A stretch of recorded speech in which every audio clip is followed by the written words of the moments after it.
இன்றைய நம்முடைய சிந்தனைக்கு ஆதாரமாக மத்தேயு எழுதின நற்செய்தி நூல் 5ஆம் அதிகாரம் 44 முதல் 43 முதல் உனக்கடுத்தவனை சிநேகித்து உன் சத்துருவை பகைப்பாயாக என்று சொல்லப்பட்டதை கேள்விப்பட்டிருக்கிறீர்கள்.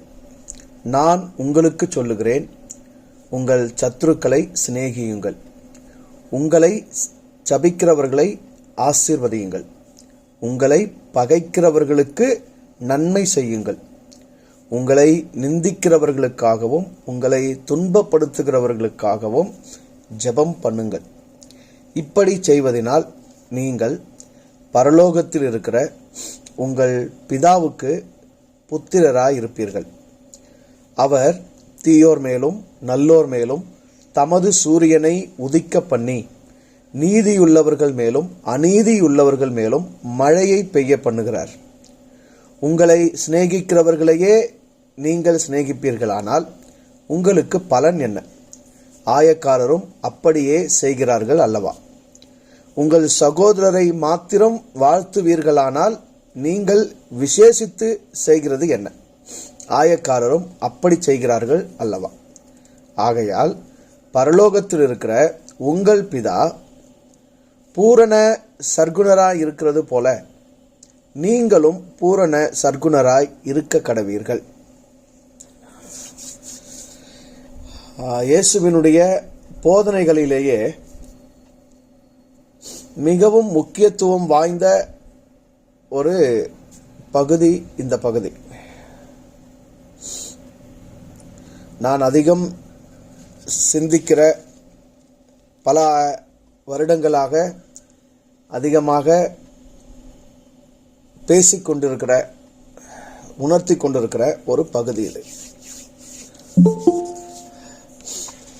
இந்த பகுதியிலிருந்து வழக்கமாக நாம் தொடர்ந்து சிந்தித்து வருவது போல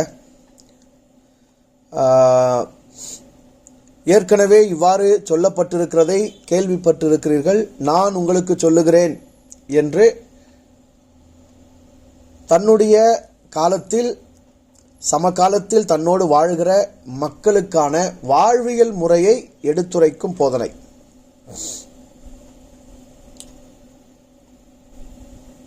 சத்துருவை பகைக்க வேண்டும், அல்லது மனிதர்கள் அந்த நாட்களில் சத்துருக்களை உடையவர்களாக இருந்தார்கள். தனி மனித சத்துரு, இனச்சத்துரு, குலச்சத்துரு என்று பல்வேறு நிலைகளிலே மனிதர்கள் ஒருவரை ஒருவர் பகைத்து கொண்டிருக்கிறார்கள்.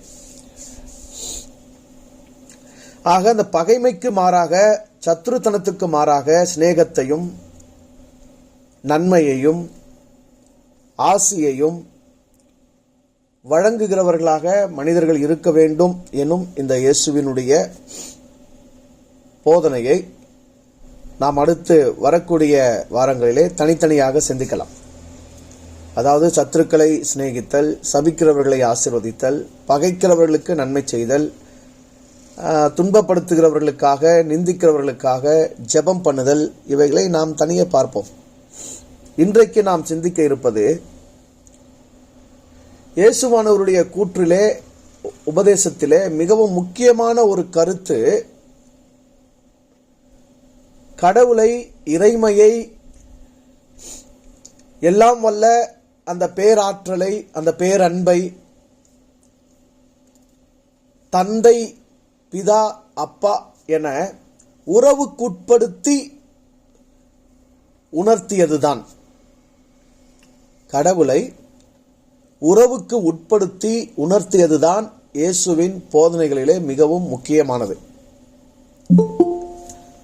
நான் ஒருமுறை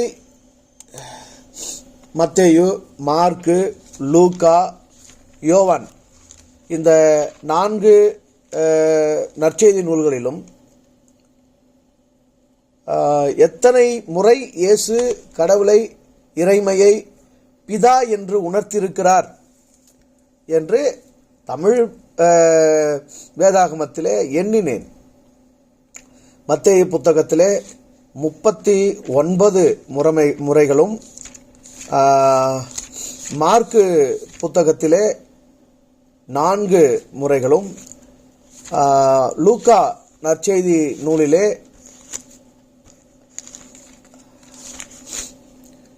14 தடவைகளும், யோவான் நற்செய்தி நூலிலே 113 தடவைகளும்.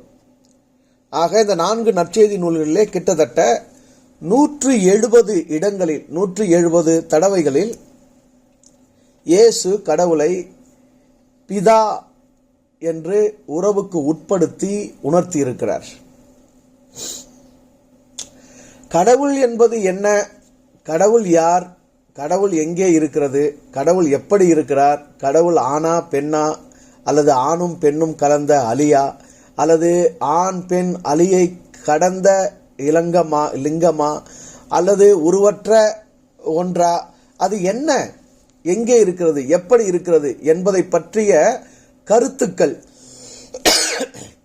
உலகம் தோன்றியது முதல் இன்று வரைக்கும் பல கோடி கோணங்களில் அந்த கருத்துக்கள் இங்கு கற்றுக் கொடுக்கப்பட்டு இருக்கிறது, கற்றுக் கொடுக்கப்பட்டு வருகிறது.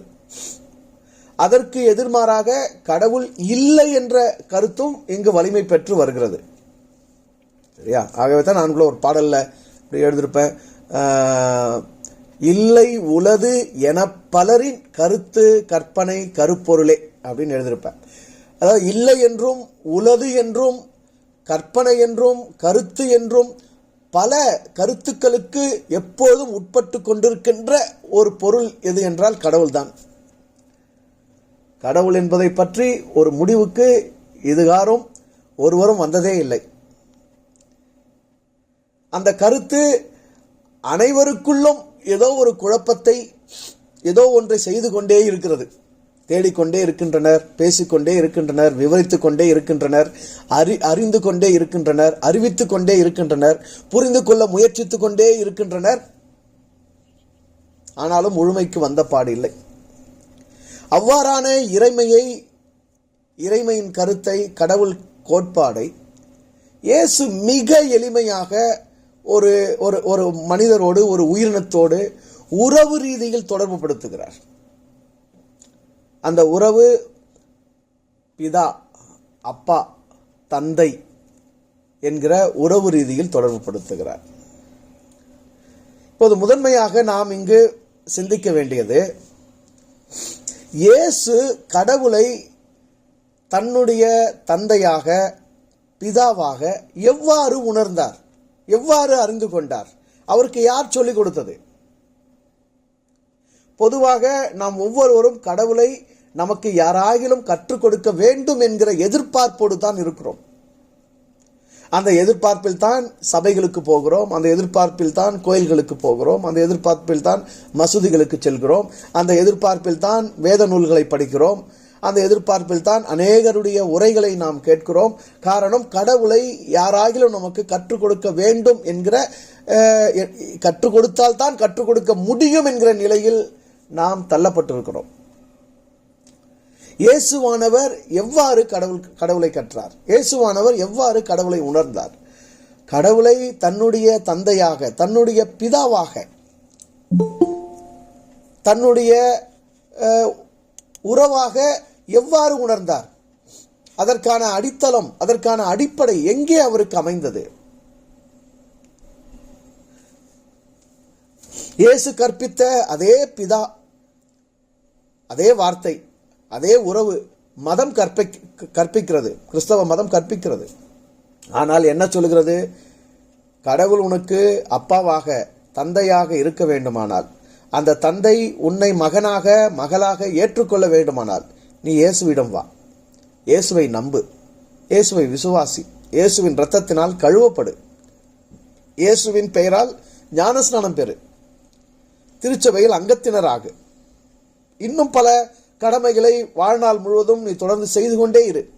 இதையெல்லாம் நீ செய்தால் அவர் உனக்கு அப்பா, நீ அவருக்கு மகன் என்று பல்வேறு சடங்குகளை முன்வைத்து, சம்பிரதாயங்களை முன்வைத்து, அவைகளெல்லாம் நிறைவேற்றினால் உனக்கு அவர் பிதா, நீ அவருக்கு மகன் என்று மதம் போதிக்கிறது. ஆனால் இயேசு எந்த மதத்தை சார்ந்திருந்தார்? இயேசு என்ன சடங்குகளை செய்து, என்ன சம்பிரதாயங்களை நிறைவேற்றி, என்ன விதமான செய்முறைகள் மூலமாக கடவுளை தனக்கு பிதா என்னும் உறவுக்கு உட்படுத்திக் கொண்டார்? அவர் எவ்வாறு உணர்ந்தார்? எங்கிருந்து உணர்ந்தார்? யார் அவருக்கு கற்றுக் கொடுத்தது? எந்த நூல், எந்த வேதம் அவருக்கு ஆதாரமாக இருந்தது? எந்த வயதில், எந்த சூழலில் இயேசுவுக்கு கடவுள் பிதாவாக உறவுக்கு வந்தார் அல்லது இயேசு உறவுமயமானார்? இந்த கேள்விகளை நாம் சிந்திக்காவிட்டால், இந்த கேள்விகளுக்கு நாம் பதில் தெரிந்து கொள்ளாவிட்டால், மதங்களால் நாம் அடிமைப்படுவது உறுதிதான். மதங்களிலிருந்து, மதத்தின் தலைகளிலிருந்து நாம் விடுபெற முடியாமல் போகும். உண்மையிலேயே நாம் விடுதலை பெற்றவர்களாக, சுதந்திரவாளிகளாக, மதங்களுக்கு அப்பாற்பட்டு உறவுமயப்பட்டு வாழ வேண்டுமானால் இதை நாம் சிந்திக்க வேண்டும். நான் இயேசுவை விசுவாசிக்கிறதினால், இயேசுவை நம்புகிறதினால் கடவுளுக்கு பிள்ளையாகிறேன். சரி, இயேசு எப்படி கடவுளுக்கு பிள்ளையானார்? அதற்கு மதம் சொல்லிக் கொடுக்கிறது, அவர் ஒன்லி பிகாட்டன் சன். இயேசு ஒரே பேரான தேவனுடைய குமாரன். அவர் நேரடியாக கடவுளின் குமாரன். நாம் இயேசுவின் வழியாக கடவுளத்தில் செல்லுகிற, இயேசுவின் வழியாக கடவுளுக்கு பிள்ளையாகிற அடாப்டட் சில்ட்ரன். நாம் தத்தெடுக்கப்பட்டவர்கள், அவர் நேரடியாக பெற்றெடுக்கப்பட்டவர் என்பதுதான் மதத்தின் போதனையாக இருக்கிறது. ஆனால் இங்கேயும் கேள்வி நாம் கேட்க வேண்டும், கடவுளுக்கு ஒரு பிள்ளையை பெற்றெடுக்கும் திறன் தானா இருந்தது? கடவுளுக்கு ஒரு பிள்ளையை பெற்றெடுக்கும் திறன் தானா இருந்தது? அவரால் படைக்கப்பட்ட உயிரினங்களே தங்களுடைய சந்ததியை, தலைமுறையை தானே பெருக்கிக் கொள்ளும்படி திறனுடையவைகளாக படைக்கப்பட்டிருக்கும் போது கடவுள் ஒரு பிள்ளையை பெற்றெடுக்கும் திறனுடையவராகத்தான் இருந்தாரா? சரி, பெற்றெடுத்த பிள்ளை ஒருவர் என்றால் மற்ற உலக மனிதர்கள் எல்லாம் அவர் வழியாக, பெற்றெடுத்த அந்த பிள்ளையின் வழியாக தத்தெடுக்கப்பட்ட பிள்ளைகள் ஆகிறார் என்றால், இந்த பிள்ளைகளை பெற்றெடுத்தது யார்? யாரோ பெற்றெடுத்தவர்களை அவர் தத்தெடுக்கிறார் என்றால் இவர்களை பெற்றெடுத்தது யார்? அவருக்கு தெரியாமலா இவர்களை எல்லாம், இந்த உலக மக்களை எல்லாம் யாரோ பெற்றெடுத்து விட்டார்கள்? அந்த பெற்றெடுத்தவர்கள் அவர்கள் எங்கே போனார்கள்? இந்த கேள்விகளுக்கெல்லாம் மதம் பதில் சொல்ல முடிகிறது இல்லை. காரணம் என்னவென்றால், மதம் மனித தலையை, மூளையை எப்போதுமே குழப்பத்தில் வைக்க விரும்புகிறது. தெளிவுக்கு வழிநடத்துவதில்லை. சீரான சிந்தனையை மனிதனுக்கு மதங்கள் அருள்வது இல்லை. ஆகவே தான் உணர்வாளர்களுடைய உபதேசங்களை அறிவை விட உணர்வுக்கு உட்படுத்தி சிந்திக்க வேண்டும். இங்கு இயேசுவினுடைய உணர்வுக்குள் வாருங்கள். அவர் என்னுடைய பிதா என்று கடவுளை எவ்வாறு உருவமைப்படுத்தினார்? தன்னுள் இருந்து தான் இங்கு படைக்கப்பட்டிருக்கிறேன், தான் இங்கு பிறந்திருக்கிறேன், தான் இந்த பூமிக்கு வந்திருக்கிறேன் என்றால், என்னை அனுப்பியவர் ஒருவர் இருக்கிறார், என்னை பெற்றெடுத்தவர் ஒருவர் இருக்கிறார், எனக்கு மூலமானவர் ஒருவர் இருக்கிறார், எனக்கு ஆதாரமானவர் ஒருவர் இருக்கிறார், நான் அவரில் இருந்து நேரடியாக இந்த பூமிக்கு வந்திருக்கிறேன். ஆகவே தான் அவருடைய பிறப்பு இன்றைக்கு வரை சர்ச்சையாக இருக்கிறது. உணர்ந்தவர்களுக்கு இயேசுவின் பிறப்பு ஒரு சர்ச்சையும் கிடையாது, ஒரு சாதனையும் கிடையாது, ஒரு அதிசயமும் கிடையாது, ஒரு அற்புதமும் கிடையாது, ஒரு இயற்கைக்கு அப்பாற்பட்ட செயலும் கிடையாது. அது எதுவும் கிடையாது. அவர் தகப்பனுடைய தொடர்பே இல்லாமல் கன்னியின் வயிற்றில் உருவாகி ஆணுடைய எந்த விதமான சம்பந்தம் இல்லாமல் பிறந்தாரா, அல்லது ஆணுக்கும் பெண்ணுக்கும் பிறந்தாரா என்பதை பற்றி எந்த விதமான கேள்விகளும் குழப்பங்களும் தேவையே இல்லை. ஏன் அவ்வாறு அது ஒரு வகையில் ஏன் அது அவ்வாறு வைக்கப்பட்டிருக்கிறது? அவர் கன்னிக்கு பிறந்தார், தகப்பன் இல்லாமல் பிறந்தார் என்கிற அந்த கதை கூட ஏன், அதை கூட நான் எப்படி எடுத்துக்கொள்ளுகிறேன் என்றால், உண்மையிலேயே இங்கு பிறப்பு என்பது ஒரு அற்ப விளையாட்டு. தாய் தந்தையர் இணைந்து, ஒரு ஆண் பெண் இணைந்து ஒரு குழந்தை உருவாகிறது, அவர்கள் அந்த குழந்தைக்கு பெற்றோராகிறார்கள் என்பது ஒரு அற்பமான விளையாட்டு. அதற்கும் அவர்களுக்கும் உண்மையிலேயே எந்த தொடர்பும் இல்லை, எந்த சம்பந்தமும் இல்லை. ஆகவே தான் தகப்பன் இருந்தாலும் சரி, தகப்பன் இல்லை என்றாலும் சரி, தகப்பனால் அறியப்பட்டிருந்தாலும் சரி, தகப்பனால் அறியப்படாதிருந்தாலும் சரி, நேரடியாக ஒவ்வொரு மனிதரும், ஒவ்வொரு உயிரினமும் இறை என்னும், கடவுள் என்னும் மூலத்திலிருந்து வெளிப்பட்டவர்கள் என்னும் பேர் உண்மையை இயேசு உணர்ந்திருந்தார். நான் எங்கே இருந்து வந்தேன் என்றும், என்னை அனுப்பியவர் யார் என்றும் நான் அறிந்திருக்கிறேன் என்பதுதான் அவருடைய திண்ணமான, உறுதியான கூற்றாக இருந்தது. தன்னை நேரடியாக கடவுளின் வெளிப்பாடாக, கடவுளின் மூலத்திலிருந்து வெளிவந்த ஒரு உயிரினமாக, கடவுளால் அனுப்பப்பட்ட ஒரு மனிதராக, கடவுளே அவரை முழுமையாக பெற்றெடுத்த ஒரு பெற்றோராக காண்கிற கண்ணோட்டமும் புரிதலும் உணர்தலும் இயேசுவுக்கு நிறைவாக இருந்தது. அதில் அவருக்கு எந்த சந்தேகமும் இல்லை. ஐயமில்லாத ஒரு உறவு, குழப்பமில்லாத ஒரு தெளிவு அவருக்கு இருந்தது. நான் இந்த பூமிக்கு வருவதற்கு யோசேப்போ மரியாளோ மற்ற யாரோ எதுவோ காரணம் அல்ல. நான் இந்த பூமிக்கு இந்த மனித உயிரினமாக வருவதற்கு முழுமையான காரணமானது இறை ஒன்றுதான். இறை ஒன்றுதான் என்னுடைய அதி மூலமாக இருக்கிறது. இறை ஒன்றுதான் என்னுடைய ஆதி ஆதாரமாக இருக்கிறது. இறைவனிலிருந்து நேரடியாக வெளிப்பட்டிருக்கிற பல கோடி உயிரினங்களில் நான் ஒரு உயிரினம் என்கிற புரிதல் இயேசுவுக்கு இருந்தது. அந்த புரிதலை நிச்சயமாக யூதர்கள் கொண்டிருந்த தோரா கொடுக்கவில்லை. அந்த புரிதலை யூதர்கள் கொண்டிருந்த வரலாற்று நூல்கள் கொடுக்கவில்லை. யூதர்கள் கொண்டிருந்த தீர்க்க தரிசன ஆகமங்கள் கொடுக்கவில்லை. அந்த புரிதலை அவர் வேத நூலில் இருந்து பெறவில்லை. அந்த புரிதலை அவர் வேதபாரகர், பரிசேயர், ஆசாரியர், பிரதான ஆசாரியன் போன்றவர்களின் போதனைகளிலிருந்து பெறவில்லை. அதை தன்னுள்ளிருந்து உணர்ந்தார். தன்னை சுற்றியுள்ள இயற்கையிலிருந்து உணர்ந்தார். படைப்புகளிலிருந்து உணர்ந்தார். படைப்புக்கும் படைத்தவருக்கும் இருக்கிற நேரடியான தொடர்பு இதுவென இயேசு உணர்ந்தறிந்தார். இன்றைக்கு மதங்களில் மதி இழந்து அடிமைப்பட்டிருக்கிற மனிதர்களுக்கும் மதங்களுக்கு அப்பாற்பட்ட இறை உணர்வாளர்களுக்கும் இருக்கிற வேறுபாடே இதுதான். எப்போதுமே மதங்களில் அடிமைப்பட்டிருக்கிற, ஏன் அவர்கள் மதங்களில் அடிமைப்பட்டார்கள் என்றால், அவர்கள் தங்களுக்கும் தங்களை படைத்ததுக்குமான உறவை நேரடியானதாக வைத்திருக்கவில்லை. எவர் ஒருவர் தனக்கும் தன்னை படைத்ததற்குமான உறவை நேரடியாக வைத்திருக்கிறாரோ அவர்தான் இறை உணர்வாளர், மதங்களுக்கு அப்பாற்பட்டவர். எவர் ஒருவர் தனக்கும் தன்னை படைத்ததற்கும் இடையேயான உறவை நேரடியாக வைத்திராமல் பல்வேறு காரியங்களை சார்ந்து இருக்கிறாரோ அவர்தான் மதங்களில் அடிமைப்பட்ட மதவாதியாக இருக்கிறார். இயேசுவை எந்த மதத்தில் அடைக்க முடியும்? யூத மதத்தில் அடைக்க முடியுமா? முடியவே முடியாது. என்றால் யூத மதம் எங்களுக்கு ஒரு நியாயப்பிரமாணம் உண்டு, எங்களுக்கு ஒரு மத சட்டம் உண்டு, எங்களுக்கு ஒரு வேத நூல் உண்டு, எங்களுக்கு ஒரு ஒழுக்கங்கள் உண்டு, எங்களுக்குன்னு சில விதிமுறைகள் உண்டு, சடங்கு சம்பிரதாயங்கள் உண்டு. அதன்படி இவன் குற்றவாளி. ஏனென்றால் இவன் அவைகளை மதிக்கவில்லை, அவைகளுக்கு எதிராக பேசினான், அவைகளை அழிப்பேன் என்று கூறினான். ஆகவே இவன் கொல்லப்பட வேண்டும் என்று அந்த யூத மதம் தான் இயேசுவை கொன்றது. ஆகவே இயேசுவை யூத மதத்தில் வைக்க முடியாது. சரி, இயேசுவை கிறிஸ்தவ மதத்தில் வைக்க முடியுமா? கிறிஸ்தவ மதத்திலும் இயேசுவை வைக்க முடியாது. ஏனென்றால் கிறிஸ்தவ மதம் முழுமையாக இயேசுவை கொன்ற யூத மதத்தின் அடிமை மதமாக இருக்கிறது. அல்லது இயேசுவை கொன்ற யூத மதத்தினுடைய நீட்சியாகத்தான் கிறிஸ்தவ மதம் இன்றைக்கு விளங்கி கொண்டிருக்கிறது.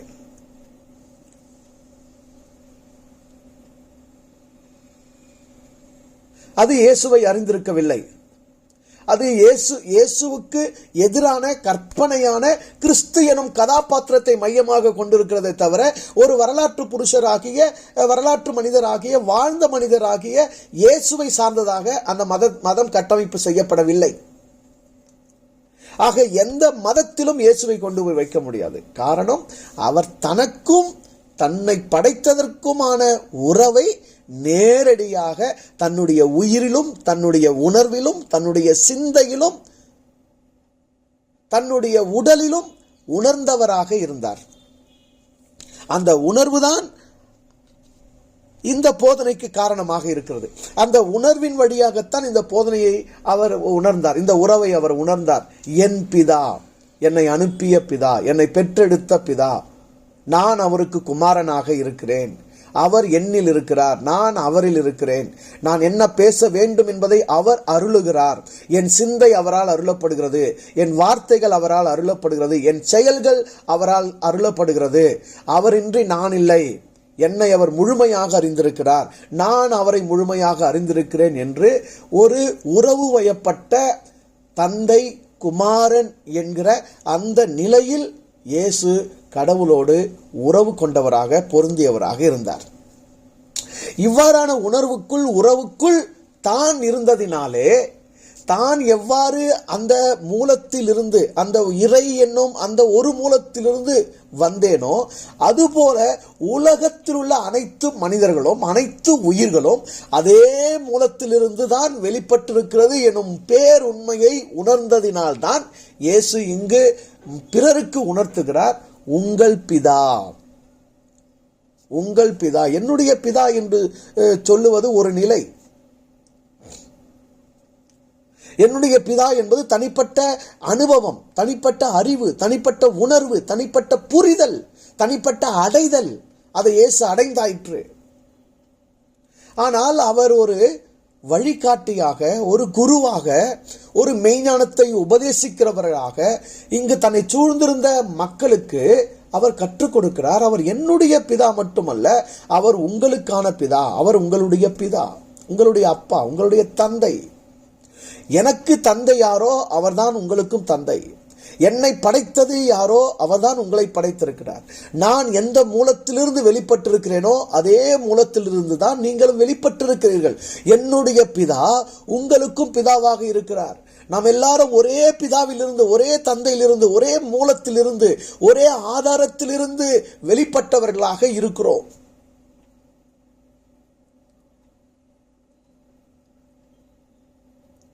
ஆக அவர் உங்கள் பிதாவாக இருக்கிறார். இதுதான் ஒரு உண்மையான வழிகாட்டியின் இலக்கணம், லட்சணம். ஒரு உண்மையான குரு, ஒரு உண்மையான வழிகாட்டி கடவுள் தனக்கு யாராக இருக்கிறது என்பதை மட்டும் உரைக்காமல் தன்னிடம் கேட்கிற, தன்னிடம் வருகிற, தன்னை பின்பற்றுகிற மனிதர்களுக்கு, பிற உயிர்களுக்கு அந்த கடவுள் என்னவாக இருக்கிறது என்கிற உண்மையை சரியாக சுட்டி காண்பிக்கிறவராக இருக்கிறவர். இயேசு ஒரு உண்மையான வழிகாட்டுதலை இங்கு கொடுக்கிறார். இயேசு ஒரு உண்மையான வழிகாட்டி, அவர் ஒரு மெய்ஞான குரு.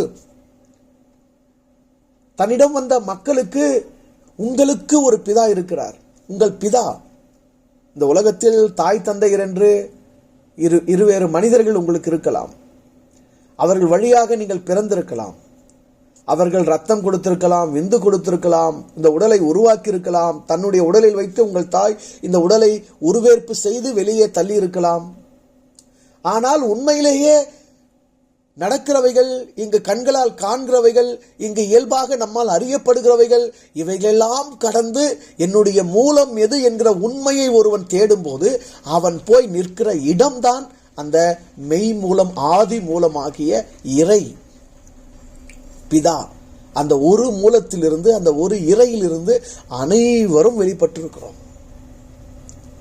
ஆக எனக்கு மட்டுமல்ல, உங்களுக்கு மட்டுமல்ல, ஒட்டுமொத்த பிரபஞ்சத்தில் உள்ள, ஒட்டுமொத்த உலகத்தில் உள்ள ஒட்டுமொத்த உயிரினங்களுக்கும் ஒரே மூலம்தான் இருக்கிறது, ஒரே ஆதாரம் தான் இருக்கிறது, ஒரே பரவெளி தான் இருக்கிறது, ஒரே பரலோகம் தான் இருக்கிறது. அனைத்தும் அங்கிருந்து தான் வந்திருக்கிறது. சகலமும் சகலமும் அவர் மூலமாக, அவரிலிருந்து, அவரை கொண்டு, அவருக்காக, அவரிடம் இருந்தே வெளிப்பட்டிருக்கிறது. அவரிலிருந்து புறப்படாத ஒன்று, அவரிலிருந்து வெளிப்படாத ஒன்று, அவரால் பெற்றெடுக்காத ஒன்று வேறொரு வடிவமாக, உயிரினமாக, படைப்பாக இங்கு தோன்றுவதில்லை, காட்சியளிப்பதில்லை, இங்கு ஆட்சி செய்வதில்லை. ஆக எதனை யாரை நீங்கள் கடவுளுக்கு தூரமாக்க முடியும்? எதனை யாரை நீங்கள் கடவுளை விட்டு பிரிக்க முடியும்? எதனை யாரை கடவுளுக்கு ஆகாதவர்கள் என்று தள்ளி வைக்க முடியும்? கடவுளில் இருந்து, கடவுளிடம் இருந்து வெளிப்படாத ஒன்று இந்த புவியில் இருக்க முடியுமா? இந்த பிரபஞ்சத்தில் இருக்க முடியுமா? இந்த உலகில் வாழக்கூடுமா?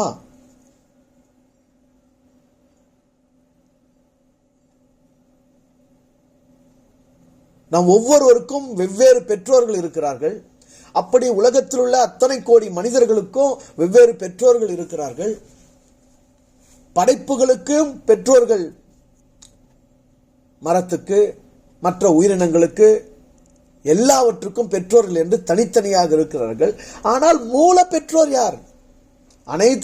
அனைத்து மனிதர்களும் அவரவருடைய தாய் தந்தையரை பெற்றோர்கள் என்று அழைக்கிறோம். பெற்றவர்கள்.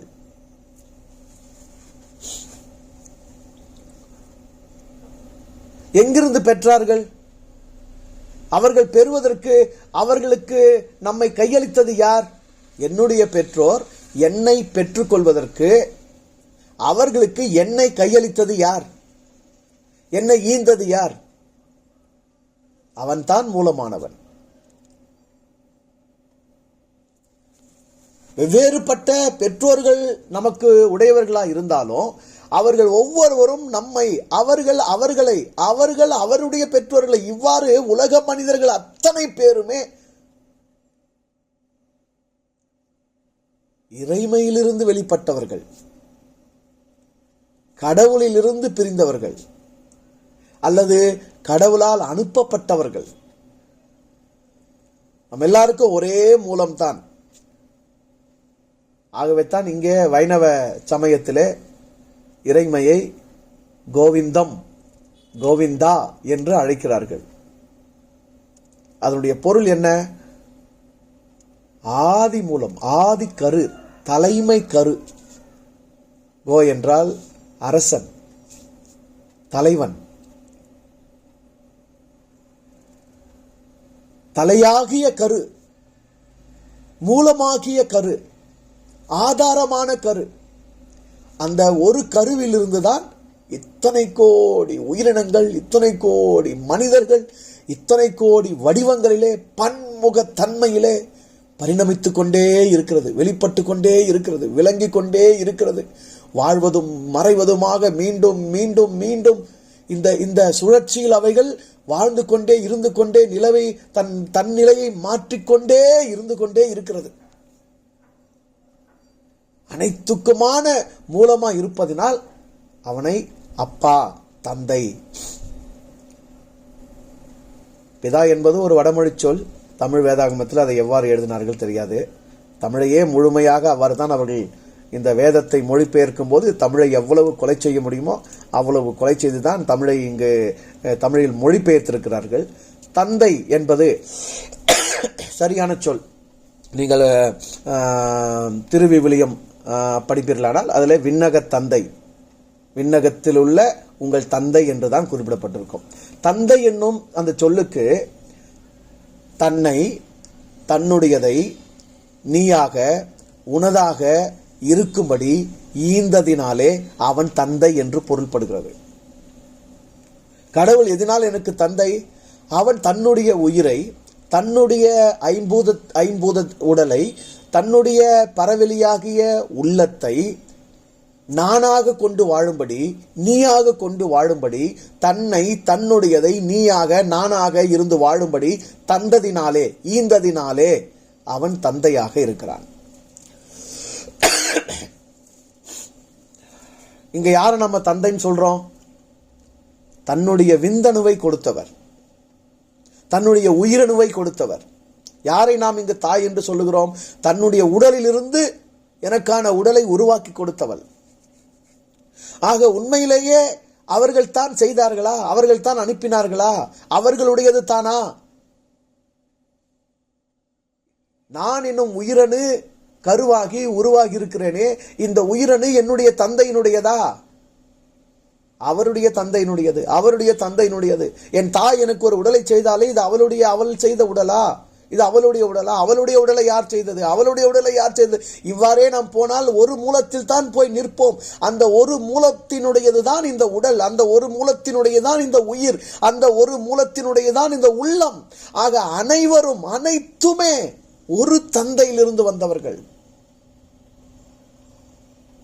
உலகம் அனைத்திற்கும் ஒரே அப்பா, உயிர்கள் அனைத்திற்கும் ஒரே அப்பா. மனிதர்களுக்கு மட்டுமல்ல, அனைத்து உயிர்களுக்குமான தந்தை அவன். அவ்வாறான ஒரு இறை பார்வை நமக்கு இருக்கிறதா என்பதை சிந்தித்து பார்க்க வேண்டும். மதங்கள் என்ன சொல்லிக் கொடுக்குது? யெகோவா உங்க அப்பா, பிதா உங்க அப்பா, கிறிஸ்தவர்களின் தேவன். இந்த கிறிஸ்தவர்களுடைய சில வேடிக்கையான கருத்துக்கள், அன்பை கூட கிறிஸ்தவ அன்புன்னு சொல்லுவாங்க. அன்பு என்பது ஒரு பொது பண்பு.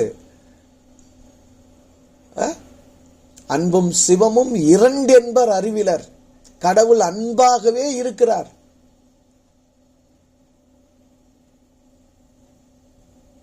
அனைத்தையும் கடந்து நிற்பது அந்த அன்பு. அந்த அன்பு கூட ஒரு மதத்துக்குள்ள கொண்டு வந்து அடைக்கிறது. அவ்வாறுதான் கடவுளை மதங்களில் கொண்டு வந்து அடைத்தோம்.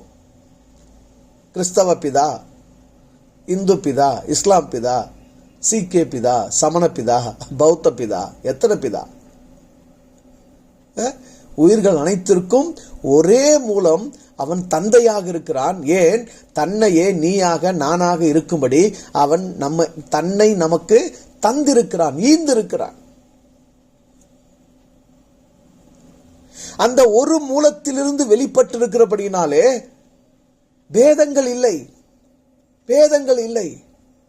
முதன்மையாக ஒவ்வொரு தனி உயிரும், ஒவ்வொரு தனி மனிதனும், ஒவ்வொரு தனி படைப்பும் நேரடியாக தன்னை கடவுளில் இருந்து வெளிப்பட்ட ஒரு உயிரினமாக உணர்ந்தே ஆக வேண்டும். அந்த உணர்வு தான் முதன்மையாக அவசியமானது. ஒரு உயிரினமாக இந்த உலகத்தில் நான் வெளிப்பட்டிருக்கிறேன் என்றாலே என்னை அனுப்பினது, என்னை படைத்தது என்னோடு நேரடியாக தொடர்பு கொண்ட, உறவு கொண்டதாக இருக்கிறது. அந்த உறவை எல்லாம் வேற யாரும் எதுவும் ஏற்படுத்தி கொடுக்க முடியாது. நல்லா புரிஞ்சுக்கோங்க. கடவுளுக்கும் உங்களுக்குமான உறவை வேறு ஒருவர் ஏற்படுத்தி கொடுக்க முடியாது. வேறு ஒருவர் உங்களுக்கும் கடவுளுக்குமான உறவுக்கு இடையில் இடைத்தரகராக இருந்து செயல்பட முடியாது.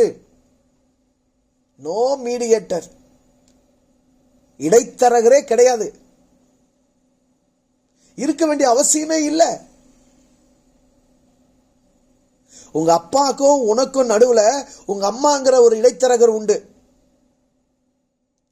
அதான் சொன்னா, அம்மா சொன்னாதான் அப்பாவின் பேர் தெரியுமடா, அவளும் சொல்லவில்லை என்றால் தப்பாகத்தான் போகுமடா. ஒருத்தர்கிட்ட பிள்ளைய பெற்றுக்கிட்ட இன்னொருத்தர் அப்பான்னு காட்டின ஆட்கள்லாம் இந்த பூமியில் இருக்கிறாங்க. சரியா? அதனால இங்க உலகத்துல உங்களை இந்த உடம்பை பெற்றெடுத்த தாய் தந்தையற்ற சிக்கல்லாம் கூட இருக்க வாய்ப்பு உண்டு. ஆனா கடவுளுக்கும் உங்களுக்குமான இடைத்தரகர் இருக்கவே முடியாது. உங்கள் உயிரோடு, உங்கள் உணர்வோடு, உங்கள் உடலோடு, உங்கள் உயிரின் இயக்கத்தோடு, உங்கள் வாழ்க்கையின் அத்தனை செயல்களோடும், உங்கள் சிந்தனை உணர்வுகளோடும், உங்கள் உடலிலிருந்து வெளிப்படுகிற ஒவ்வொரு உணர்ச்சிகளோடும் நேரடியாக தொடர்பு பட்டிருக்கிற ஒரு ஆதி மூலம் உன்னுடைய பிதா, என்னுடைய பிதா கடவுள், இறை. அந்த இறையோடு உங்களை யார் சம்பந்தப்படுத்துறது? அந்த உறவை, உங்களுக்கும் அவருக்குமான உறவை யார் நிர்ணயிப்பது? யார் தீர்மானிப்பது? யார் கட்டுவது? அதற்கு எவ்வாறு இடைத்தரகர் இருக்க முடியும்? இயேசுவுக்கும் பிதாவுக்குமான இடைத்தரகர் யார்? இயேசுவுக்கும் பிதாவுக்குமான இடைத்தரகர் யார்?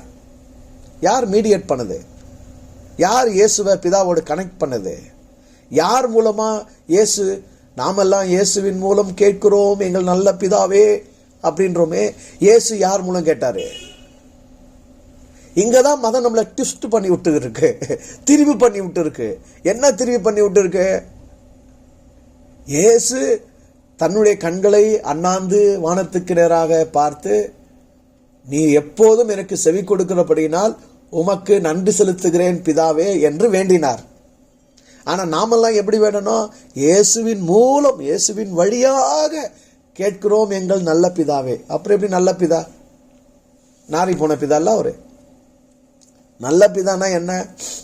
அந்த மகனுக்கு என்னவோ அதே தான் எனக்கும், அந்த படைப்புக்கு என்னவோ அதுதான் எனக்கும், அந்த படைப்புக்கு எப்படி நேரடி உறவோ அப்படிதான் எனக்கு நேரடி உறவு.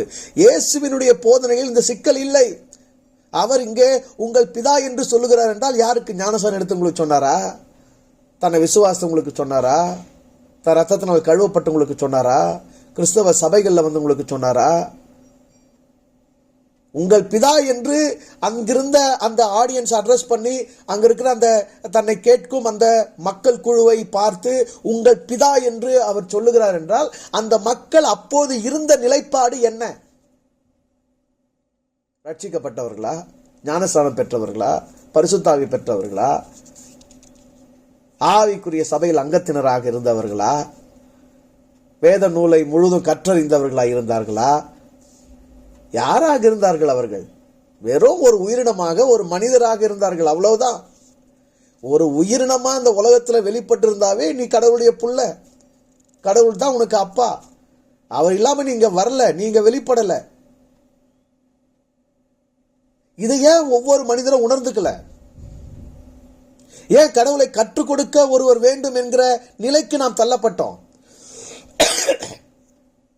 கடவுளோடு நம்ம இணைப்பதற்கு ஒரு இடைத்தரகர் தேவை என்கிற இடத்தில் நாம் எவ்வாறு வந்தோம்?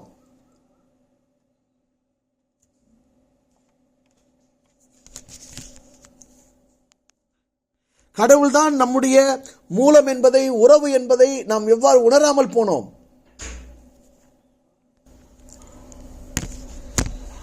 ஸோ அதனால இன்றைக்கு மதங்கள், மத போதனைகள், மத போதகர்கள் அனைவருமே பாருங்க, தங்களை தாங்களே கடவுளுக்கு மிகவும் நெருக்கமானவர்களாகவும் மற்றவர்களால ரொம்ப ஈனமாகவும் காட்டுறதை பார்க்கிறோம். சரியா?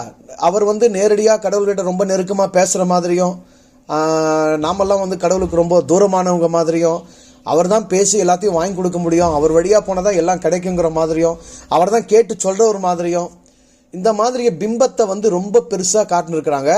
மக்கள், பொதுமக்கள் அதிகமாக இதில் தான் வந்து நம்ம ஏமாற்றப்பட்டு கொண்டே இருக்கிறோம். சரியா? ஆனால் இங்கே உண்மையான ஒரு குரு, ஒரு மெய்ஞானம் அடைந்தவர், இறை உணர்வு பெற்றவர், எனக்கும் உங்களுக்கும் வேறுபாடு இல்லை, நான் எவ்வாறு உணர்ந்தேனோ அவ்வாறு நீங்களும் உணர முடியும், எனக்கு எவ்வாறு உறவோ அவ்வாறு தான் உங்களுக்குமான உறவு, ஆக என்னை விட எந்த விதத்திலும் நீங்கள் தாழ்ந்தவர்கள் இல்லை என்கிற உண்மையை சரியாக உணர்த்தினவர் தான் இங்கு இயேசு குரு. அந்த அந்த அந்த குருத்தன்மையினுடைய முழுமையை இயேசுவில பார்க்க முடியும். சரியா? நான் செய்கிறதையும் நீங்க செய்வீங்க, என்னிலும் அதிகமானதையும் நீங்க செய்வீங்க, என்னை விட ஆழமாகவும் நீங்க புரிஞ்சுக்குவீங்க, இன்னும் அநேக காரியங்கள் சொல்ல வேண்டியிருக்குது, இப்போ நீங்க தாங்க மாட்டீங்க, பின்னாடி இதெல்லாம் நீங்க கத்துக்குவீங்க, புரிஞ்சுக்குவீங்க. ஆக நான் என்ன நிலையில் இருக்கிறேனோ அந்த நிலை மட்டுமல்ல, அதையும் கடந்து செல்லக்கூடியவர்கள் நீங்கள். ஆகவே தான் இங்கே ஒவ்வொரு இடத்திலேயும் நான் உங்களுக்கு சொல்லுகிறேன், நான் உங்களுக்கு சொல்லுகிறேன். நாளைக்கு நீங்கள் புரியும் போது, நீங்கள் உணரும் போது, நீங்கள் இந்த உண்மையை அனுபவமாக்கி கொள்ளும் போது உங்களுக்கு சொல்லக்கூடிய சுதந்திரம் உண்டு. இரண்டாம் தரமானவர்கள் அல்ல. கடவுளுக்கு இங்கு எந்த உயிரினமும் முதல் தரமானது, இரண்டாம் தரமானது என்று இல்லை. இந்த நாட்டில் பிறந்தாலே நாம வந்து நம்ம அறியாமையே சாதி ஏற்றத்தாழ்வுக்கு உட்பட்டுறோம். இந்த நாட்டில் ஒரு மனுஷனா பிறந்தாவே போதும் சாதி ஏற்றத்தாழ்வுக்கு உட்பட்டுறோம். நமக்கு மேல சில ஜாதிகள், நமக்கு கீழே சில ஜாதிகள், உயர்ந்தவர் தாழ்ந்தவர் என்ற வேறுபாடுகள், இவைகளுக்கு உட்பட்டு விடுகிறோம். சரி, இந்து மதத்தில் இந்த சாதியை ஏற்றத்தாழ்வு இருக்கு, இதிலிருந்து நம்மை காப்பாற்றிக் கொள்ள வேணும் அப்படின்னு இதிலிருந்து விலக்கி கொள்ள நினைத்து கிறிஸ்தவ மதத்துக்கு போனா அங்க முதல் தரம் இரண்டாம் தரம் என்ற இன வேறுபாட்டு நிலை ஆழமாக இருக்கிறது. எதன் அடிப்படையில் பவுல் சொல்லுகிறார்? யூதர்கள் நல்ல ஒலிவ மரம் என்றும், யூதர் அல்லாத உலக மக்கள் காட்டு ஒலிவ மரம் என்றும், அந்த வேருக்கும் அந்த மரத்துக்கும் கிளையாக ஒட்ட வைக்கப்பட்டிருக்கிற காட்டு ஒலிவ மரமாக்கி நீங்கள் பெருமை பாராட்டக்கூடாது என்றும் சொல்லுகிறார். வெளிப்படுத்தின விசேஷம் புத்தகத்துக்கு போனால் அங்கேயும் முதல் தரமானவர்கள் அந்த அரசாட்சியிலே, அந்த பரலோகத்திலே, அவர்கள் எதிர்பார்க்கிற அந்த கற்பனை ராஜ்யத்திலே முதல் தரமான இடத்தை பெறுகிறவர்கள் எல்லாம் யூதர்கள். மற்றவர்கள் ஒட்டுண்ணிகளாக, சார்புண்ணிகளாக அவர்களை சார்ந்து, அவர்களுக்கு கோஷம் போட்டு, அவர்களை வாழ்த்து பாடி, கொஞ்சம் ஏதோ பொது இடம் பிடிக்கிறவர்களாகத்தான், இரண்டாம் தர குடிமக்களாகத்தான் காண்பிக்கப்பட்டிருக்கிறார்கள். ஆகவே தான் பைபிள் ஒரு இன வேறுபாட்டு நூல். பைபிள் முதன்மை தரம், இரண்டாம் தரம் என்று கடவுளுக்குள் மனிதர்களை பிரிக்கின்றது, பிரித்து ஆட்சி செய்கின்றது. அதனால்தான் பாருங்க, கிறிஸ்தவ சபைகள் எல்லாம் பிரிவினையில் தான் இருக்குது. கிறிஸ்தவ மத போதனையை பேசுறவங்க எல்லாம் பிரிவினையில் தான் இருக்கிறாங்க. அங்க எல்லா சபைகளிலும் முதல் தரமானவர்கள், இரண்டாம் தரமானவர்கள்னு கட்டாயமா அந்த பிரிவினை வந்துடும், பேதம் வந்துடும். ஏன்னா அடிப்படையாக அதுதானே கொடுக்குது. ஆனால் உண்மையிலேயே கடவுளுக்கு முதல் தரமானவர் யார், இரண்டாம் தரமானவர் யார்? ஒரு தாயை பற்றி நான் எப்போதும் சொல்லுவது உண்டு. கடவுளுடைய அன்பின் பல கோடி கணக்கான துளி, இல்ல ஒரு கடல் கடவுளுடைய அன்பின் அடையாளம் என்றால் அந்த கடலின் ஒரு துளி தாயின் அன்பு. அந்த அன்பே தன்னுடைய பிள்ளைகளில் பேதம் பார்ப்பதில்லை. ஒரு உண்மையான தாய், ஒரு சரியான தாய் தன்னுடைய பிள்ளைகளிடத்தில் பேதம் பார்க்க மாட்டாள். முதல் தரமானவர், இரண்டாம் தரமானவர் வேறு பிரிக்க மாட்டாள். கடவுளுக்குள் உயிரினங்கள், கடவுளுக்குள் மனிதர்கள் முதல் தரமான மகன், இரண்டாம் தரமான குடி என்று எவ்வாறு இருக்க முடியும்? யூதர்கள் தேவனுடைய, கடவுளுடைய சொந்த பிள்ளைகள். இயேசு தேவனுடைய சொந்த குமாரன். மற்ற உலக மக்கள் எல்லாம் தேவனால் தத்தெடுக்கப்பட்ட இரண்டாம் தர குடிமக்கள் ஆகிய பிள்ளைகள். என்ன போதனை இது? இதை எப்படி ஒத்துக்கொண்டோம்? எந்த விதமான மான ரோசம், ஏனோ சூடு சொரணை எதுவுமே இல்லாம எப்படி இதை ஒத்துக்கிட்டோம்? எப்படி இதில் அடிமையா இருந்தோம்? இப்ப எண்ணி பார்த்தா ஐயோ, இவ்வளோ என்ன சொல்றது, மந்தமா இருந்திருக்கிறோமே, இவ்வளோ மடமையா இருந்திருக்கிறோமே, இவ்வளோ மதிக்கெட்டு இருந்திருக்கிறோமே. ஒரு பக்கம் வேதனையாகவும் இருக்கு, இன்னொரு பக்கம் வேடிக்கையாகவும் இருக்கு.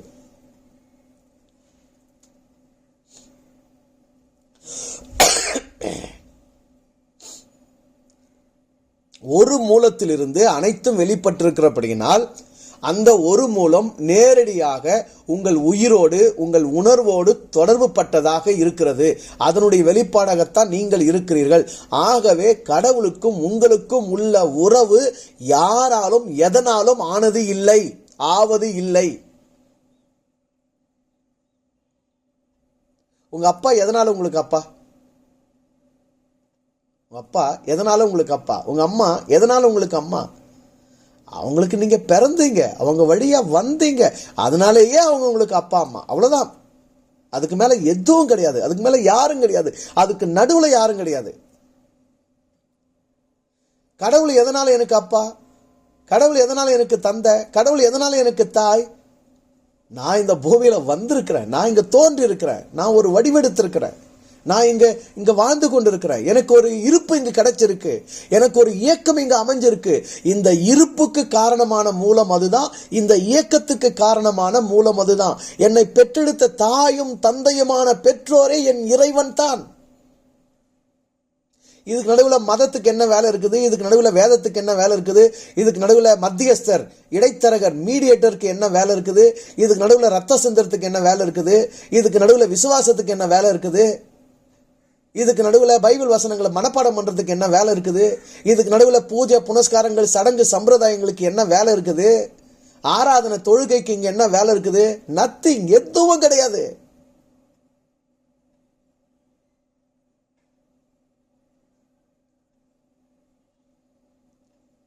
ஓர் அறிவிலிருந்து 6 அறிவு வரைக்குமான உயிரினங்கள் இந்த உலகத்துல வாழ்ந்துட்டு இருக்கு. இதுல அதிகமா ஏமாற்றப்பட்டு மோசம் போய் தலைக்கெட்டு தறிக்கெட்டு ஆடிக்கொண்டிருக்கிற ஒரே உயிரினம் 6வது அறிவின் பீத்திக்கிற மனித உயிரினம் தான். அதுவும் கடவுள் பேர்ல.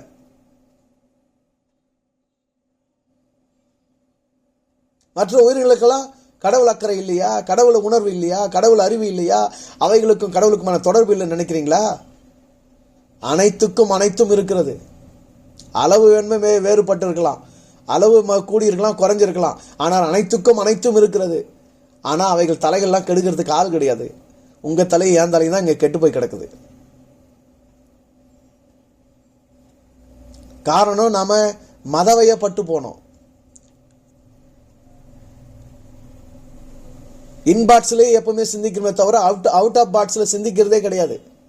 அப்படி சிந்திக்கிறதுக்கே பயம்தான். கடவுள் தொழுகையை பயத்தினால் தானே விளைஞ்சது.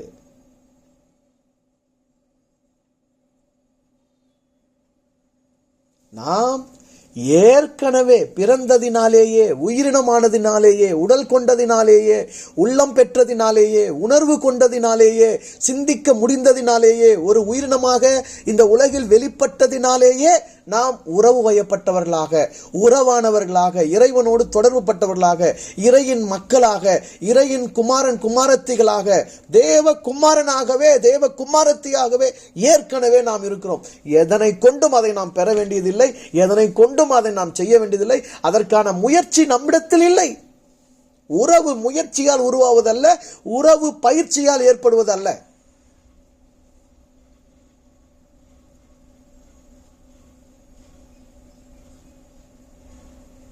உதிரத்தின் உருவாக்கம் உறவு. பயிற்சிக்கும் முயற்சிக்கும் அங்க என்ன வேலை இருக்கு? நான் என்னுடைய தாய் தந்தையருக்கு மகனாவதற்கு நான் செய்த முயற்சியும் நான் செய்த பயிற்சியும் என்ன? அவங்க பயிற்சி பண்ணாங்க, அவங்க முயற்சி பண்ணாங்க, சரி. நான் என்ன முயற்சி பண்ணேன்? எங்க அப்பா அம்மாக்கு நான் பிள்ளை ஆகிறதுக்கு. ஆக என்னை உறவாக பெற்றெடுப்பதற்கு இறைவன் பயிற்சி செய்திருக்கலாம், இறைவன் முயற்சி செய்திருக்கலாம், இறைவன் வினைப்பாடு, இறைவனுடைய செயல்பாடு இருந்திருக்கலாம். ஆனால் எனக்கு என்ன செயல்பாடு?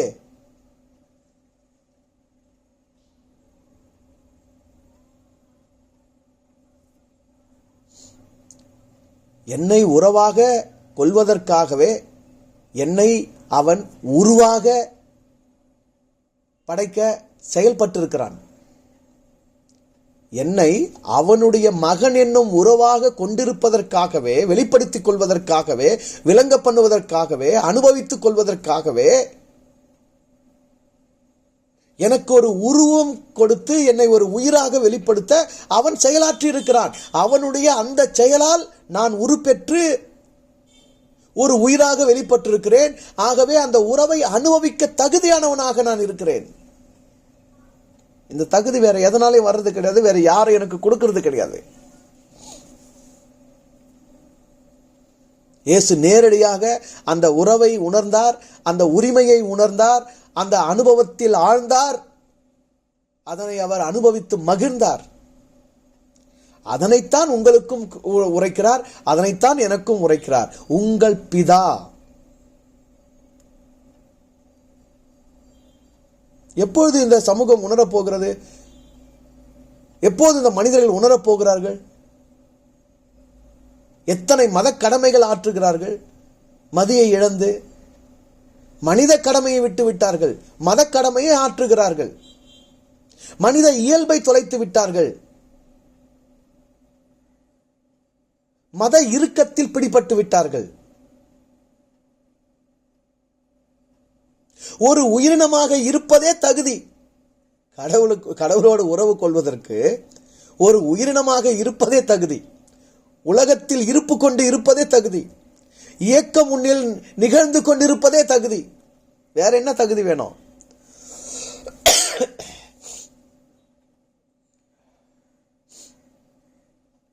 அவ்வாறான உங்கள் பிதா, இயேசு இங்கு குறிப்பிடுகிறார், பரலோகத்தில் இருக்கிறார்.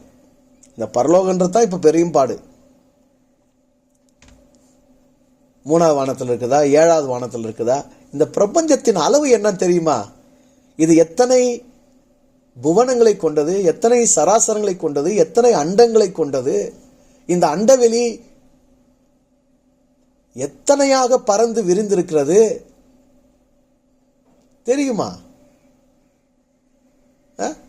இப்பதான் மனிதன் கோள்களை கண்டுபிடிச்சிருக்கிறான். இப்போ புதுசா லேட்டஸ்டா 16வது கோளை கண்டுபிடிச்சிருக்கிறான். அந்த கோலை கண்டுபிடிச்சி அதில் தங்கம் இருக்குதான், ரத்தினம் இருக்குதான், விலையேறப்பட்ட கற்கள் இருக்குதான். அதை உலகத்துக்கு உடைச்சி எடுத்துன்னு வந்து பகிர்ந்து கொடுத்தா ஒவ்வொரு ஆளும் 10,000 கோடி ஒரு ஆளுக்கு வந்துருமா? அப்போ தங்கத்தின் விலை 90 ரூபாய்க்கு விற்கன்றான். இன்னும் எங்கெல்லாம் போய் தேடுவான். ஆனால் எவ்வளவு போய் தேடினாலும் இத்தனை கோடி ஆண்டுகளில் இவன் இந்த அண்டவெளியில், இந்த பரவெளியில், இந்த பிரபஞ்சத்தில் இவன் இவன் இவன் அடைந்திருக்கிற, இவன் அறிந்திருக்கிற, இவன் ஆராய்ந்து கண்டுபிடித்திருக்கிற உண்மைகள் எவ்வளவு தூரம்? அவ்வளவு தூரம் தான் அந்த உலகம் இருக்கா? அவ்வளவு தூரம் தான் அந்த உலகம் இருக்கா? எத்தனை பெரிய பரவெளியில் இந்த உலகம் இருக்கிறது. இதில் எங்கே பரலோகம் இருக்கிறது? ஒவ்வொரு உயிரினத்திலும், ஒவ்வொரு உடலிலும், ஒவ்வொரு ஐம்பூத கூட்டிலும் பரவெளி என்கிற ஒரு இடத்தை இறைவன் அமைத்து அதில் தன்னை வைத்து படைப்புகள் ஒவ்வொன்றிலும் தன்னிலிருந்து எவைகளெல்லாம் வெளிப்பட்டதோ அனைத்து உயிர்களும், அது என்ன சொல்றது, ஒரு நுண்ணுயிரியா இருக்கட்டும், கண்ணுக்கு தெரியாத ஒரு நுண்ணுயிரியா இருந்தாலும் சரி, கண்ணுக்கு தெரிகிற ஒரு பேருருவமாக இருந்தாலும் சரி, ஒவ்வொன்றிலும் தனக்கான ஒரு இடத்தை அவன் வைத்திருக்கிறான். தான் அந்த அந்த அந்த அந்த உடலில், அந்த உயிரினத்தில் தானே இருந்து இயங்கி செயல்படும் ஒரு பரலோகம், ஒரு பரவெளி, ஒரு பரமண்டலத்தை ஒவ்வொரு உடலிலும் இறைவன் அமைத்திருக்கிறான். என் உடம்புல இருக்கு பரலோகம், என் உடம்புல இருக்க அவன் குடியிருக்கிற ஒரு தலம், என் உடம்புல அவன் இருந்து இயக்கி கொண்டிருக்கிறான். எனக்கு வெளியே இல்லை, எனக்குள்ளவே இருந்து இயக்கி கொண்டிருக்கிறான். எங்க அப்பா அம்மாவை தூக்கி எனக்குள்ள நான் வைக்க முடியாது, இல்ல எங்க அப்பா அம்மா என்ன தூக்கி அவங்களுக்குள்ள வச்சுக்க முடியாது. ஆனா கடவுள் என்ன அவனுக்குள்ள வச்சிருக்கிறான், அவனை தூக்கி எனக்குள்ள வச்சிருக்கிறான். அவ்வளவு நெருக்கமான உறவு எனக்கும் கடவுளுக்கும் இருக்கிற உறவு.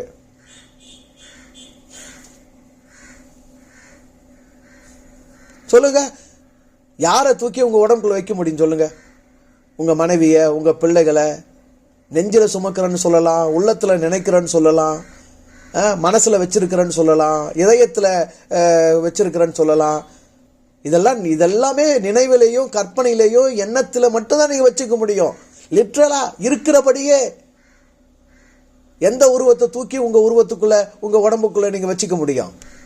கை குழந்தை இப்பதான் பிறந்திருக்குது, நான் வெளியவே விட மாட்டேன், எனக்குள்ளவே வச்சுக்க முடியுமா என்ன?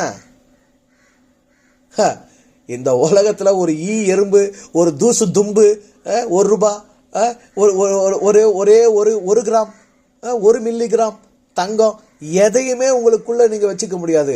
ஆனா இந்த பேரண்டத்தையே படைச்சிருக்கிற, இந்த அண்ட சராசரங்களை இயக்கி கொண்டிருக்கிற, உங்களையும் படைச்சு, இந்த உங்களுக்காக இந்த உலகத்தையும் படைச்சு அனைத்து உயிர்களையும் இயக்கி கொண்டிருக்கிற அந்த எல்லாம் வல்ல இறையே தூக்கி நீங்க உள்ள வச்சு நிக்கிறீங்க. எதையும் வச்சுக்க முடியாத நீங்க, எதையும் சுமக்க முடியாத நீங்க, ஒரு தூசு தும்பு துரும்ப கூட உங்களுக்குள்ள வச்சுக்க முடியாத நீங்க, அண்டங்களை விட பெரியவன் ஆகிய, அண்டங்களையே தன்னுள் கொண்டிருக்கிற அந்த ஆண்டவனையே உங்களுக்குள் வச்சு நிற்கிறீங்க. முதல்ல உங்களுக்கு உறவா இருக்கிறது, முதல்ல உங்களுக்கு உடமையா இருக்கிறது, முதல்ல உங்களுக்கு உரிமையா இருக்கிறது, முதல்ல உங்களுக்கு நெருக்கமா இருக்கிறது உங்களை படைச்ச கடவுள் மட்டும்தான். மற்றதெல்லாம் அடுத்து உங்களுக்கு வெளியே தான் இருக்கு. உங்க மனைவி உங்களுக்கு வெளியே, உங்க பிள்ளைங்க உங்களுக்கு வெளியே, உங்க புருஷன் உங்களுக்கு வெளியே, உங்களுடைய பெற்றோர் உங்களுக்கு வெளியே, உங்களுக்கு உடன் பிறந்தவங்க உங்களுக்கு வெளியே, உங்க உடம்பு கூட உங்களுக்கு வெளியே. ஆண்டவன் தான் உங்களுக்கு உள்ள, உயிரின் உயிராக, உணர்வின் உணர்வாக, சிந்தையின் சிந்தையாக, உணர்ச்சியின் வெளிப்பாடாக, உயிர் கருவாக, மூலமாக, அனைத்து இயக்கத்தின் ஆதாரமாக உங்க இதயத்தை துடிக்க பண்ணி, உங்க செரிமான உறுப்புகளை செயல்படுத்தி, சிந்திக்கிற திறனை உங்க மூளைக்கு வழங்கி, உங்க நரம்புகளுக்கு இரத்த ஓட்டத்தை வழங்கி, அனைத்து இயக்கமாகவும் இருந்து உங்க உடம்புக்குள்ள இருந்து உங்க உயிரா செயல்பட்டு கொண்டிருக்கிற இறைவனை போய் எப்படி தூரமா பார்க்க முடியுது? அவனோட உறவு கொள்றதுக்கு நடுவில் எப்படி உங்களால ஒரு ஆளை கொண்டு வர முடியுது? இதுதான் இயேசுநாதர் உணர்ந்திருக்கிறார். எப்படா நீங்க உங்க அப்பாவுக்கு, உங்க மூலத்துக்கு இத்தனை சடங்குகள் எதுக்கு? அவனுக்கு போய் கிழமையா நேர்ந்துக்கிறீங்க. என்ன சாப்பாடு பிரச்சனை உங்களுக்கும் கடவுளுக்கும்? என்ன உடுத்துற பிரச்சனை உங்களுக்கும் கடவுளுக்கும்? என்ன எதை செய்யறதுல என்ன சிக்கல் உங்களுக்கு? ஏன் இவ்வளோ இறுக்கமா போயிருக்கிறீங்க? ஏன் இவ்வளோ மதப்பை பிடிச்சு ஆடுறீங்க? ஏன் இப்படி ஒரு மனுஷனை பகைச்சு வாழ முடியாம ஒருத்தர் அழிச்சிட்டு இருக்கிறீங்க? என்ன சிக்கல் உங்களுக்கு? இது எல்லாம் கடவுள் பேர்லயே செய்யறீங்களே, செய்ய வச்சிருக்கிறாங்களே, கொஞ்சம் கூட சிந்திக்க மாட்டீங்களா? இதை தானே கேட்கிறார் இயேசுநாதர். உனக்கு உங்க அப்பாவை தெரியுமா தெரியாதா? உங்க அப்பாவை நான் உனக்கு சொல்லிக் கொடுக்கணுமா? நான் என்னுடைய மூலத்தை, என்னுடைய தந்தையை நான் உணர்ந்தது போல உன்னுடைய மூலம் தான் அது, உனக்கும் தந்தை தான் அது. நான் உணர்ந்தது போல நீ உணர முடியாதா? நீ உணர்ந்து கொள்ள பார். அவன் எப்படி இருக்கிறான் பார். அவனுடைய செயல்பாடுகள் எப்படி இருக்கிறது என்று சிந்தி. உனக்குள் எப்படி இருக்கிறது என்று உனக்கு வெளியே, உனக்கு உன்னுடைய அகத்திலும் உன்னுடைய புறத்திலும் அந்த இறை செயல்பாடு எவ்வாறு இருக்கிறது என்பதை நீ உணர்ந்து கொள்.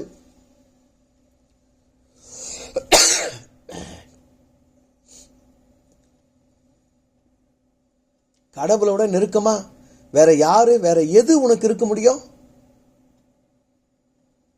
சொல்லுங்க, வேற யாரு, வேற எது இருக்க முடியும்? உன்னுடைய வாயிலிருந்து ஒரு சொல் பிறக்கிறதற்கு முன்னமே, நீ வேண்டிக் கொள்வதற்கு முன்னமே, அப்படின்னா என்ன அர்த்தம்? இதை தான் நான் வேண்ட போறேன் நீ நினைச்சி அது உனக்கு தெரியறதுக்கு முன்னமே உன்னை படைச்சதுக்கு தெரியுதுன்னா, அப்ப நீ நினைக்கிற இடத்துல, நீ வேண்ட இடத்துல, நீ ஆலோசிக்கிற இடத்துல, நீ சிந்திக்கிற இடத்துல, அந்த மூலத்துல அது உட்கார்ந்து இருக்கிறதுனால தானே முதல்ல அது கேட்டுது. உன் தேவைகள், உன் நினைவுகள், உன்னால் இதுதான் என் நினைவு என்று நீ அறிவதற்கு முன்னமே அதனை அறியக்கூடிய நெருக்கத்தில் இருக்கிறது உன் தந்தை, உன் கடவுள், உன் இறை.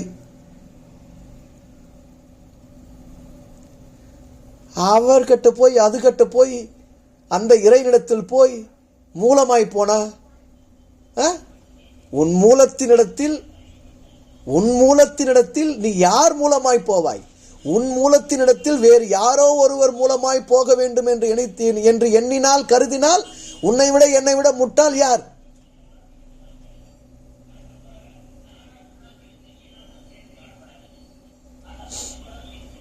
என் மூலம் என்னை உருவாக்கிய கரு என்னுள் இருக்கிறது.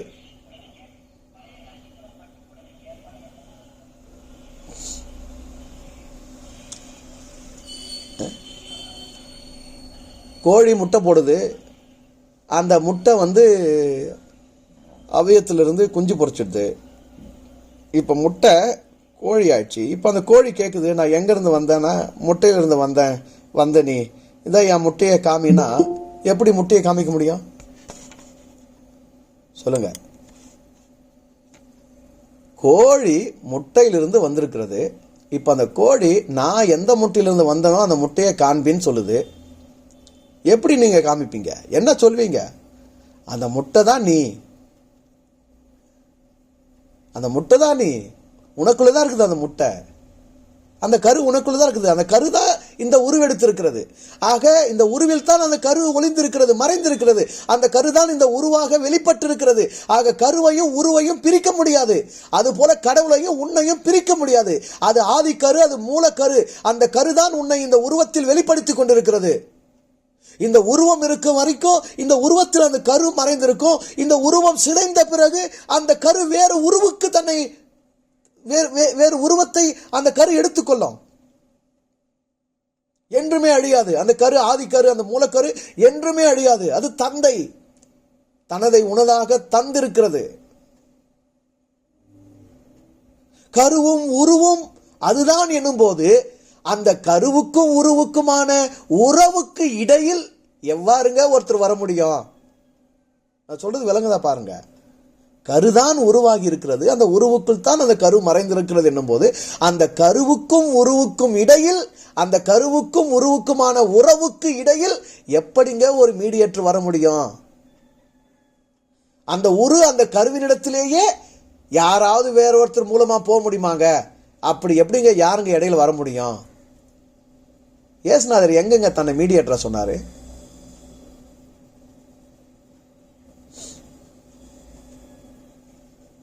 என்னை இல்லாமல் ஒருவனும் பரலோகத்துக்கு வர முடியாது, என்னை இல்லாமல் ஒருவனும் பிதாவினத்தில் வர முடியாது அப்படின்னு அவர் என்னைன்னு சொன்னது, அங்க சொன்னது தேவகுமார தன்மையை தவிர தான் என்கிற ஒரு தனி நபர்த்துவத்தை இல்லை. அது அனைவருக்குள்ளும் உள்ள தேவகுமார தன்மை.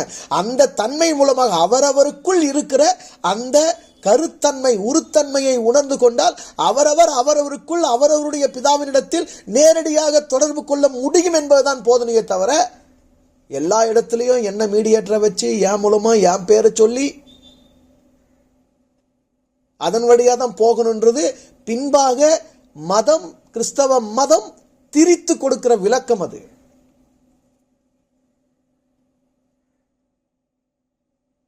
இயேசுநாதர் எங்கேயோ நான் ரத்தம் சிந்தி மரித்து உயிர் தெழுந்து அதுக்கப்புறமா நீங்க என் மூலமா கடவுளை பிதான்னு கூப்பிடலாம், அப்புறம் நீங்க அவர்கிட்ட உறவுக்கு வரலாம் அப்படின்லாம் போதிக்கலையே. இங்க நேரடியாக தான் சொல்றாரு, எனக்கு பிதா மட்டுமல்ல அவர் உங்கள் பிதா. கடவுளை உனக்கு உன்னுடைய மூலமா ஆதாரமா உன்னுடைய உருவுக்கான மூல கருவா உன்னுடைய அப்பாவா உனக்கு உணர முடியுதா இல்லையா? அப்படி உணர்றதுக்கு என்ன தடையா இருக்குது? என்ன சிந்தனை தடை? எதை கத்துக்கிட்டு அதை தடையா வச்சு இதை உணர முடியாம இருக்கிற? அதையெல்லாம் தூக்கி போடு. மதம் கற்றுக் கொடுத்த கயமை போதனைகள், கலப்பட போதனைகள். மதங்கள்லாம் பார்த்தீங்கன்னா உள்ளுக்குள்ள கல்ட்டுன்னு ஒன்று வச்சிருக்கோம். மதங்கள்ல ஒவ்வொரு மதமும் கல்ட்டுன்னு போதனைகளை வச்சிருக்கோம். அது மதம் தனக்குள்ள கல்ட்டு காமிக்கிறது இல்லை, மதமே கல்ட்டுன்னு புரிஞ்சுக்கணும். மதம் தான் கல்ட்டு.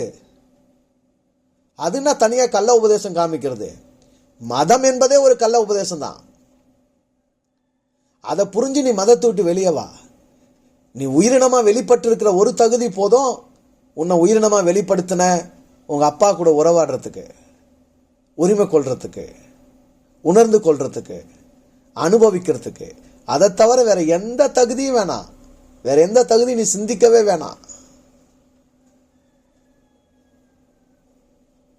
முதல்ல உறவு கொண்டாதானே, உறவு வயப்பட்டாதானே உரிமை எடுத்து அந்த உணர்வை பெற்று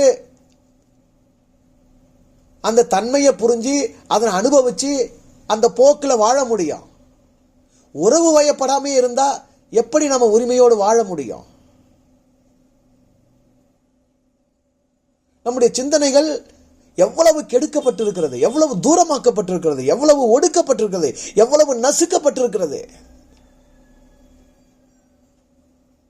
இங்க இந்தியாவில் தாழ்த்தப்பட்டோர், ஒடுக்கப்பட்டோர், நசுக்கப்பட்டோர், புறக்கணிக்கப்பட்டோர், புறந்தள்ளப்பட்டோர் என்று சில குடிகளை எல்லாம் ஒன்று சேர்த்து அவங்கள தலித் என்னும் பெயரில் அழைக்கிறாங்க. என்னடா தலித்னா அவங்கள ஒடுக்கப்பட்டவங்க, நசுக்கப்பட்டவங்க.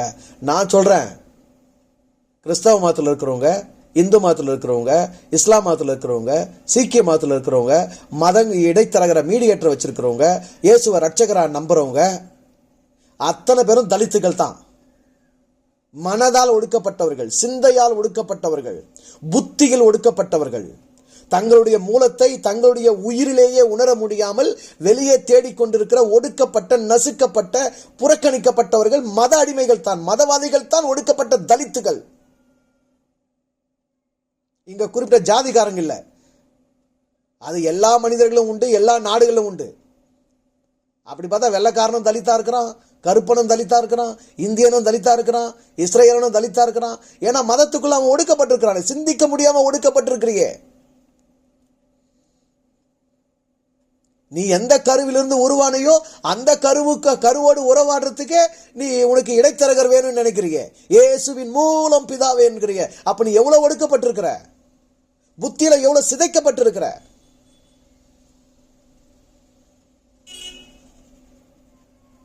அந்த அடிமைத்தனத்திலிருந்து வெளிவர வேணாவா? அந்த தலித் மயக்கம் தீர வேணாவா? அந்த தலித் என்கிற அந்த அடிமைத்தலையை உடைத்து வெளியேற வேணாவா? சொந்தம் கொண்டாடணும், சொந்தம் கொண்டாடணும். வெளியே இருக்கிற ஒரு பொருளை அதனுடைய உயிர்த்தன்மை வேறையா இருக்குது, அதனுடைய உணர்வு வேறையா இருக்குது, அதனுடைய விருப்பம் வேறையா இருக்குது, அதனுடைய தேவை வேறையா இருக்குது, அதனுடைய பசி உனக்கும் அதுக்கும் மாறுபட்டு இருக்குது. ஆனாலும் என் மனைவிங்கிற, என் கணவனுங்கிற, என் பிள்ளைங்கிற, என்னுடைய உறவுங்கிற. ஆனா உண்மையா பார்த்தா அனைத்திலும் அது உனக்கு வேறுபட்டும் மாறுபட்டும் தூரப்பட்டு தான் இருக்குது. சொல்லுங்க. உங்களுக்கு வேறுபடாத, உங்களுக்கு மாறுபடாத, உங்களுக்கு தூரப்படாத, உங்களுக்கு வெளியே இருக்கிற ஒரு உறவை காட்டுங்க பார்க்கலாம். உங்க பசியின் அளவும் அந்த உறவுகளின் பசியின் அளவும் ஒன்னா? உங்க தேவையின் அளவும் அந்த உறவுகளின் தேவையின் அளவும் ஒன்னா? நீங்க சிந்திக்கிறதும் அவங்க சிந்திக்கிறதும் ஒன்னா? எதுலையாவது பொருந்துதா? எதுலையாவது பொருந்துதா? அப்படி வேறுபட்டு மாறுபட்டு இருக்கிற உறவை என்னுடையதுன்னு உரிமை கொள்றோம். நீயாகவே ஒரு மூலக்கரு, நீயாகவே உருவாகி, நீயாகவே உயிராகி, நீயா உனக்காகவே உடலாகி, உன்னுடைய விருப்பம், உன்னுடைய சிந்தை, உன்னுடைய செயல் என்று அனைத்தும் நீயாகவே தன்னை தந்து உன்னுடைய தந்தையாக உன்னுள் இருந்து செயலாற்றி கொண்டிருக்கிற ஒரு உண்மை உறவு, ஒரு மெய் உறவு.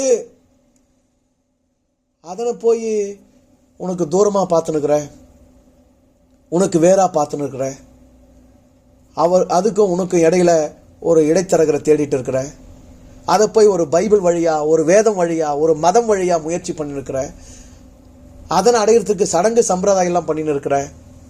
என்ன தேவை இருக்குது? உணர்வு ஒன்று போதாதா?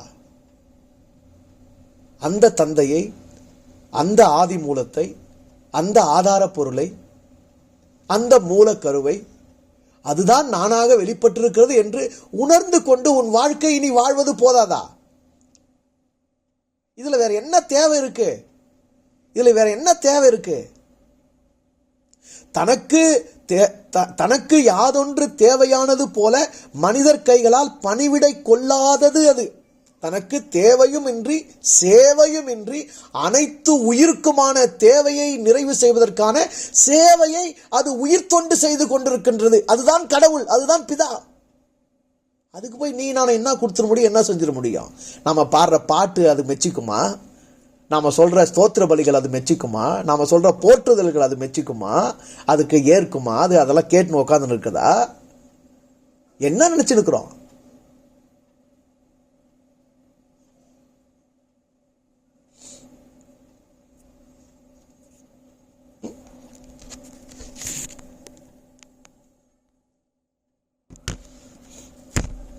எத்தனை சிறந்த உறவுங்க!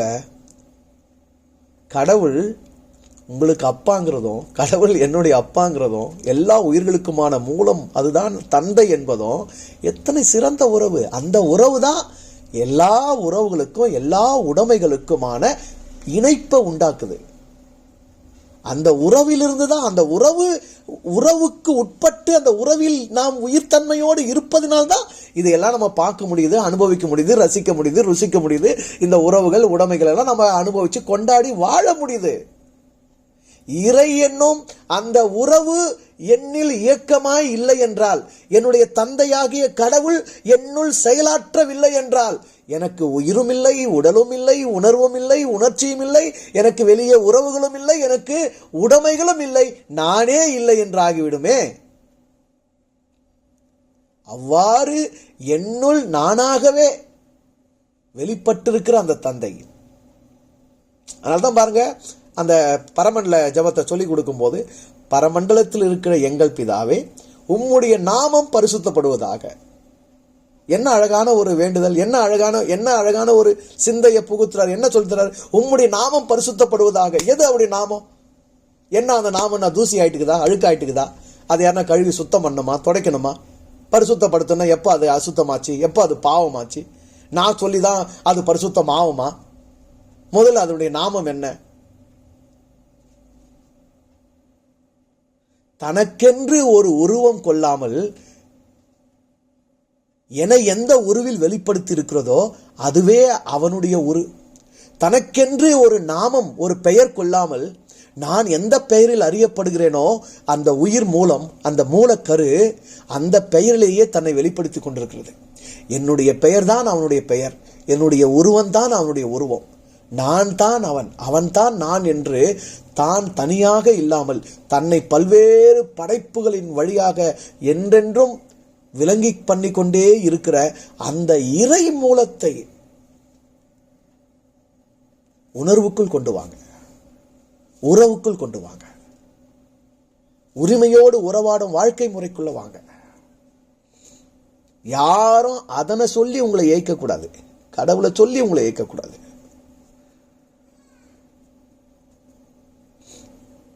நீ எவ்வளவு இறைக்கு உன்னுள்ள உன்னுடைய மூலமாகிய உன்னுடைய தந்தையாகிய அந்த பராபர வெளியாகிய அந்த பரம தந்தைக்கு நீ எவ்வளவு நெருக்கமோ அதே அளவு என்னுள்ள என்னை படைத்திருக்கிற, என்னை வெளிப்படுத்திருக்கிற, நானாக வாழ்ந்து கொண்டிருக்கிற, நானாக வெளிப்பட்டிருக்கிற அந்த இறை மூலத்துக்கு நானும் அவ்வளவே நெருக்கமானவன்.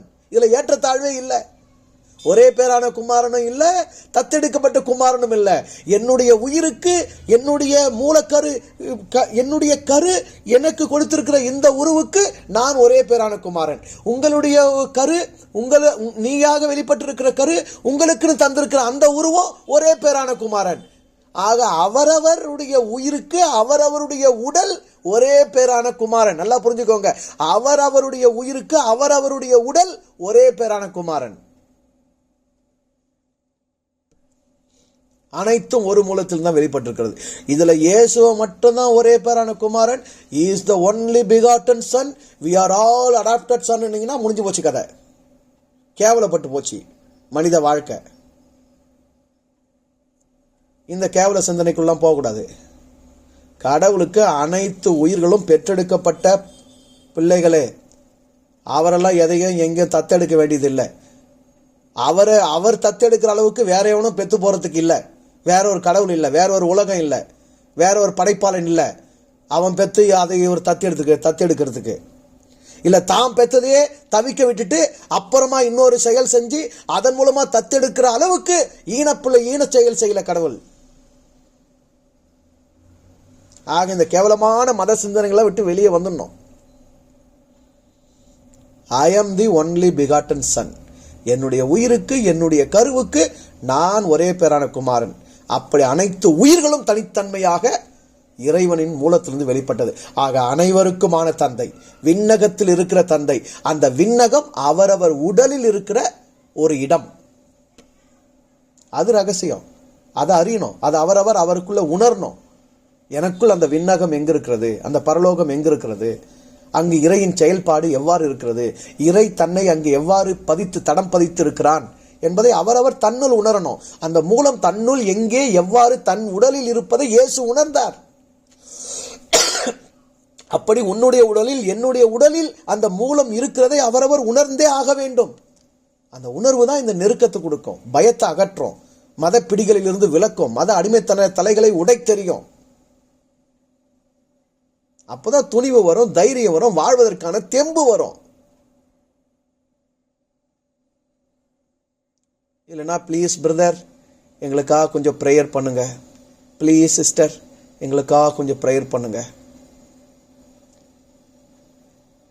அப்படி பரிதபிக்கப்பட்ட மக்களா இருப்போம். அப்படி பரிதபிக்கப்பட்ட மக்களா, அப்படி பரிதபிக்கப்பட்ட சிந்தையா இருக்கிறதுனால தான் சில பேர் நாங்க ரொம்ப நெருக்கமானவங்க, உங்களுக்காக நாங்க வேண்டுறோம், நாங்க இங்க கூடாரம் அமைக்கிறோம், நாங்க இங்க கோபுரம் கட்டுறோம், எங்க கோபுரத்துல 24 மணி நேரம் உங்களுக்காக ஜெபம் பண்றோம், எங்க கூடாரத்துல உங்களுக்காக இடைவிடாம நாங்க வேண்டுதல் செய்யறோம் அப்படின்னு உலகத்தில் உள்ள மக்களை எல்லாம் ஊறி அடிச்சு உலகில போற மாதிரி உலகத்தில் உள்ள மக்களை எல்லாம் ஏமாத்தின்னு கிடக்குறானுங்க. அது எப்படிடா என் அப்பா உனக்கு நெருக்கமா இருக்க முடியும்? என் அப்பாவுக்கு என்கிட்ட இல்லாத உறவு, என் அப்பாவுக்கு என் மேல இல்லாத அக்கறை உன் வழியை எப்படா வரும் அப்படின்னு கேட்க தோணிட்டீங்கன்னா எல்லாம் முடிவுக்கு வந்துருமே. ஆனா கேட்கறது தான் பயப்படுறோமே, சிந்திக்க தான் பயப்படுறோமே. கொஞ்சம் சிந்திச்சாவே ஐயோ தப்பா சிந்திக்கிறோமோ, விரோதமா சிந்திக்கிறோமோ, முரணா சிந்திக்கிறோமோ, மாம்சத்துல சிந்திக்கிறோமோ, ஆவிக்கு விரோதமா போராடுறோமோ அப்படிங்கிற பயம் வர அளவுக்கு விஷத்தை ஏற்றி வச்சிருக்கிறாங்களே. சிந்தனையிலே சூடு வச்சிட்டாங்க. சிந்திக்கவே முடியாதபடி, எழுந்துக்கவே முடியாதபடி சிந்தனையிலே அடிக்கிறாங்களே. அவ்வளோ அடிச்சு வச்சிருக்கிறாங்களே. அடிப்பட்ட மாடு, சங்கிலியால் கட்டப்பட்ட யானை, அதெல்லாம் அவுத்து விட்டா கூட அந்த சங்கிலி இருக்கிற நினைப்பிலேயே அதே இடத்துல சுத்தமாமே. அந்த மாதிரி தானே நம்ம மதம் வையப்பட்டிருக்கிறோம். விடுதலை பெறுவோம், உணர்வு பெறுவோம், உறவை உணர்வோம், உறவு மயமாவோம். என் பிதா, என் தந்தை, என் அப்பன், என் இறைவன், என் ஆண்டவன், என் மூலமானவன், என் கருவானவன், என் ஆதியானவன், என் ஆதாரமானவன், என் அனைத்துமானவன் அவன் என்னுள் இருக்கிறான். இணையாகவே அவன் தன்னை வெளிப்படுத்தியிருக்கிறான். நானாகவே அவன் வாழ்ந்து கொண்டிருக்கிறான். அவனுக்கும் எனக்கும் இடையில் நானே இருக்க முடியாது, வேறு எதுவும் இருக்க முடியாது என்கிற அந்த உறவு மையத்தில் வருவோம். அந்த உறவை உணர்ந்து கொள்வோம், புரிந்து கொள்வோம். நல்லா இருங்க, சந்தோஷமா இருங்க. வாழ்த்துக்கள். தொடர்ந்து நாம் அடுத்த வாரம் சந்திக்கலாம்.